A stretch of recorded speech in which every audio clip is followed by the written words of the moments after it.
Okay. Right. Hi, guys.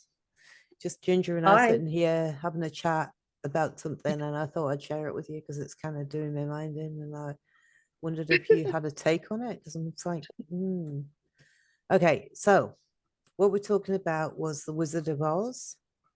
We're talking Yes. about um, we're talking about the solar full solar eclipse happening this year on the 20th of April,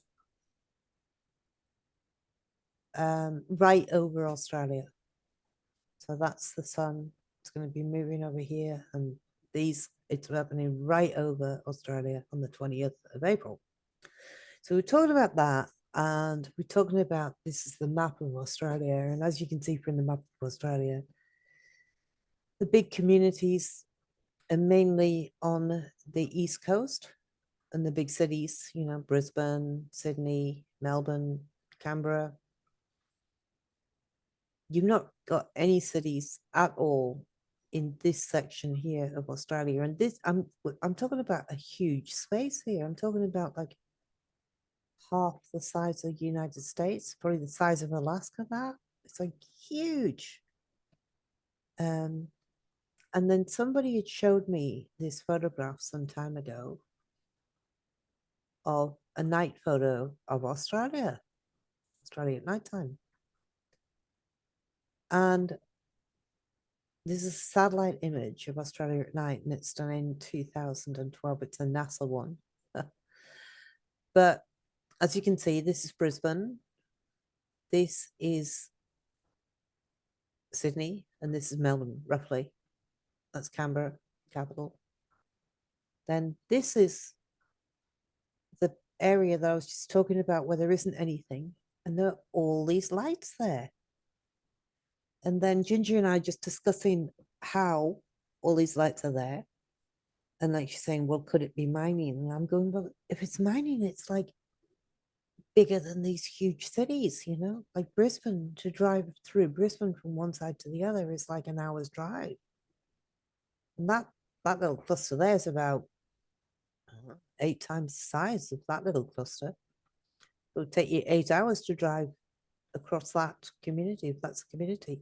Who's creating all these lights at night in this section of Australia? And then we went on to Google Maps. I was just showing Ginger how there's just nothing there. I mean, there are little communities and things. Like I've heard of Newman, right? So I'm just zooming in on Google Earth here.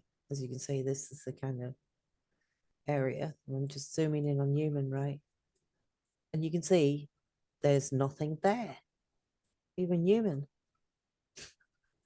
it's not it's not exactly Oh, there's it's a town. Wow. Look at that. That's huge. that's and everything is red, Kim. Like that part's very curious to me. I didn't think your landscape was so red. Even a But lot. then I think of the coral reef, and it was predominantly red, I believe. No, the coral reef's not red. Oh, what color was it? It's what's underneath the sea. It's not. Oh, I thought it This was is red coral. I thought this it is was red coral. no. That's the Great Barrier Reef. That's the Coral Sea.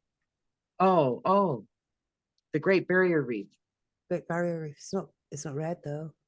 It's not red. But No. that map that we're looking at sure is. And Oh, it's yeah. very red, Australia. Okay, so tell me what you were saying about the Land of Oz and it being Well, AU. AU, Australia, the land of Oz, and the land of the Gold Coast, and uh, and it reminds me of the Wizard of Oz, and red is reminiscent of the heart, even though it's the root chakra. Everybody sort of sees it as the red heart, and it's reminding me of Leo, which is the heart on the zodiac man, and That's where the Leo sits, is the heart, and the mineral for the heart is magnesium, but the metal for this, the planet for Leo is the sun. The metal for the sun is the gold. And so to me, there seems to be a strong correlation here between the Gold Coast, the lion, the cowardly lion, looking for his courage, and then the Tin Man looking for the gold, or sorry, looking for his heart. And yeah, it very much strikes me as the story of the Land of Oz. Right. I mean, I've always proclaimed that thought of me coming back, it's often brought me back to reality, that thought that, hold on a second, I'm just on the yellow brick road here. I'm just trying to get to the wizard. I'm actually just trying to get home via revealing the wizard. That's my story. I'm on the yellow Yellow brick road. bricks, Follow the yellow yellow brick bricks to road. gold Gold bricks. bricks. That's the money. Following the money. Yeah, Um, and all you need is the three things. You just need the cowardly lion, which is courage, the Tin Man, which is love, and the Scarecrow, which I don't think is intelligent. I think it's wisdom. I think I it's the agree. wisdom. And even at the beginning of the movie, he's like, "Which way? Which way?" It's like he's pointing every way. Um, it's like all the time trying to be taken off the path. So anyway, Well, and I just he was always thinking that he wasn't smart. So he was thinking, he was reasoning. And again, the mystical is not reasonable. We can't reason with what's mysterious.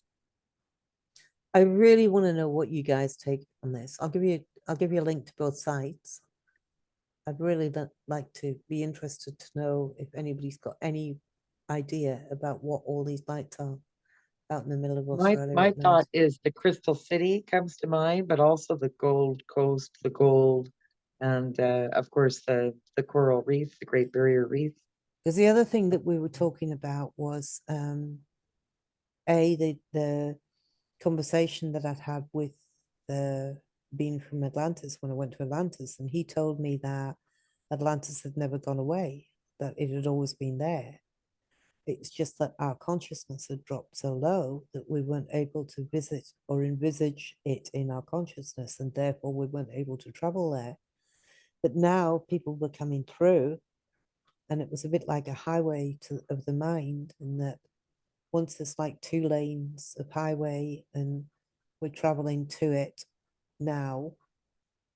And the more that the highway was traveled, the bigger the highway would become. So you'd end up with like a 15-lane highway where we could all travel there and all perceive it. And then Ginger was saying that she read something recently saying that they just discovered 7,000 islands off the coast of Japan or something that weren't discovered before. And we were saying maybe it's just like these islands just appear because it's time for them to appear. It's the time that for us to see these things. Well, and it's also the earth ascending. It's the notion that we're now able to perceive what was once hidden. A lot has been kept from us, and our perception has been very narrow. And now we've really opened our minds, and perhaps we're just able to perceive it, or perhaps we've really shifted into a new earth. Mhm. Anyway, that was all. All kinds of possibilities. I'd like to know if it's really true that they've discovered 7,000 islands, because I find that fascinating. How do you just suddenly find 7,000 islands Not just one. anywhere? Anywhere. 7,000 islands just suddenly popped up. Yeah, no, it seems a bit odd to me, but I'm very curious about that. And I do think that there is some truth in what we're saying here, Kim, about it being our ability to Consciousness. perceive it. Yeah, Yeah. part of Okay. our ascension. Well, if anybody's got any answer to that, I'm really curious to know what your feedback is. And that's it. I just wanted to make a quick video on it because I thought it was fascinating. All right. I do Well, too. All the um, best, everyone. yeah, all the best. Thanks for listening and take care. And Bye now for I've now. got to try and stop this. We can do it. Yes, stop recording. Bye.